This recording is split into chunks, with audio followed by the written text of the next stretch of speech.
What's up everyone, it's Nelson, back again with another video. And this time we're breaking down some of those tech basics that can feel a little overwhelming. Look, I get it. The world of tech moves fast. There are always new gadgets, new updates, new everything. It can feel like you're constantly playing catch up. But here at Nelson's Wireless, we believe tech should be accessible and easy to understand for everyone. So whether you're brand new to smartphones, curious about the internet, or just want to know what the heck AI even is, this video is for you. We're going to walk through everything step by step at a pace that makes sense. No tech jargon, no pressure, just simple explanations and practical tips to help you feel more confident using these everyday tools. Alright, let's kick things off with smartphones.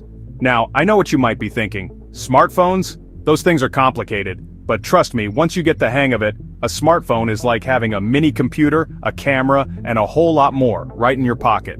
First things first, the basics. You've got your touchscreen. That's how you interact with the phone. You can tap on icons to open apps, swipe your finger to scroll through pictures, and even pinch the screen to zoom in and out. It's pretty intuitive once you get the feel for it. Speaking of apps, those are like little programs that let you do different things on your phone. There's an app for practically everything these days. You've got your phone app for making calls, your messaging app for texting, your camera app for taking photos and videos. The list goes on. And the cool thing is, most of these apps are designed to be user-friendly. Take the camera for example. You just open the app, point the camera at what you want to capture, and tap the button to take a picture. It's that simple. But smartphones can do so much more than just the basics. Remember those apps I mentioned? Well, there are apps that can help you with just about anything. Need directions? Open up Google Maps, type in where you want to go, and it'll show you the way, complete with turn-by-turn navigation. Want to try out a new recipe? Head over to YouTube and search for a cooking tutorial. You can even pause and rewind as needed. And if you're ever unsure about something, just ask your phone. With voice assistants like Siri or Google Assistant, you can literally ask your phone questions and get answers. The key with smartphones is to not be afraid to explore.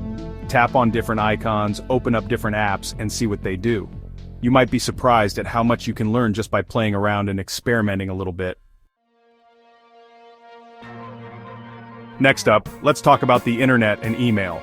Now, the internet can seem like a vast and mysterious place, but at its core it's really just a giant network of information. Think of it like a library that never closes, where you can find information on pretty much any topic imaginable. You can access the internet on your smartphone, your computer, even your TV these days. And once you're connected, you can browse websites, watch videos, listen to music, and so much more. It's like having the world at your fingertips. Now, email is a little different.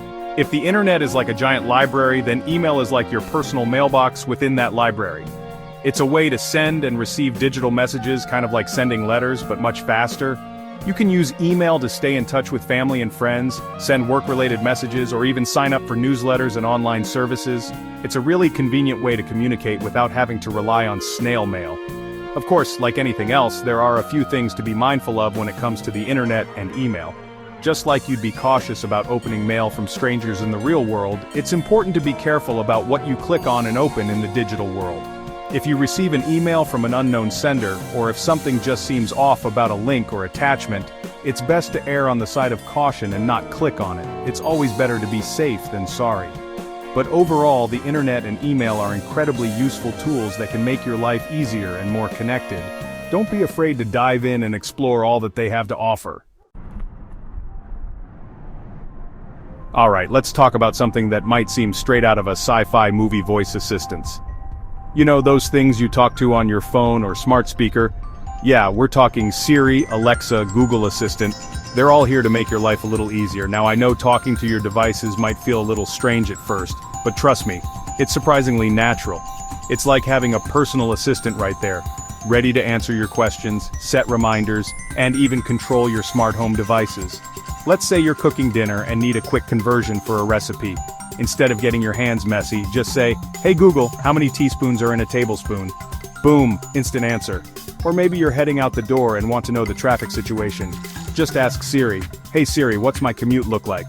And the best part is, you don't have to memorize a bunch of complicated commands. Just talk to your voice assistant like you would a real person. Ask it questions, give it commands, and it'll do its best to understand and help you out. But voice assistants are more than just a cool party trick. They can be incredibly helpful for people who have difficulty using traditional tech interfaces, like small screens or keyboards. With voice control, you can access information, communicate with others, and control your environment, all with the power of your voice. So, don't be shy, give your voice assistant a try. You might be surprised at how much you enjoy having a digital sidekick at your beck and call. Okay, now let's dive into something that's really changing the game: AI tools like ChatGPT. I know AI sounds super futuristic and complex, but stick with me here. At its core, AI, or artificial intelligence, is just about making computers smarter so they can understand and respond to us in more human-like ways. ChatGPT is a great example of this. It's like having a super smart friend who's read the entire internet and is always down to help you out. You can type in a question like, "What's the best way to cook salmon?" or write a short email thanking my neighbor for watering my plants, and ChatGPT will generate a thoughtful and helpful response. Now, I know what you might be thinking. This sounds way too complicated for me. But, trust me, using ChatGPT is surprisingly simple. It's just like typing into a chat box. Except instead of chatting with a real person, you're chatting with a really smart AI. And the cool thing is, ChatGPT can help you with a ton of different tasks. Need help writing a birthday card? ChatGPT can help you craft the perfect message. Want to learn more about a specific topic? ChatGPT can provide you with summaries and explanations. The possibilities are pretty much endless. It's like having a personal tutor, writing assistant, and research buddy all rolled into one. So, don't let the AI part scare you off. ChatGPT and other AI tools are designed to be accessible and helpful for everyone. Give it a try and see how it can make your life a little easier and more efficient. So there you have it, a beginner's crash course on some of the most useful tech tools out there. I hope this video showed you that you don't have to be a tech whiz to navigate the digital world. Remember, the most important thing is to just start somewhere. Pick one thing you want to learn more about, whether it's using your smartphone's camera, sending an email, or trying out a voice assistant. Take it one step at a time, and don't be afraid to ask for help along the way.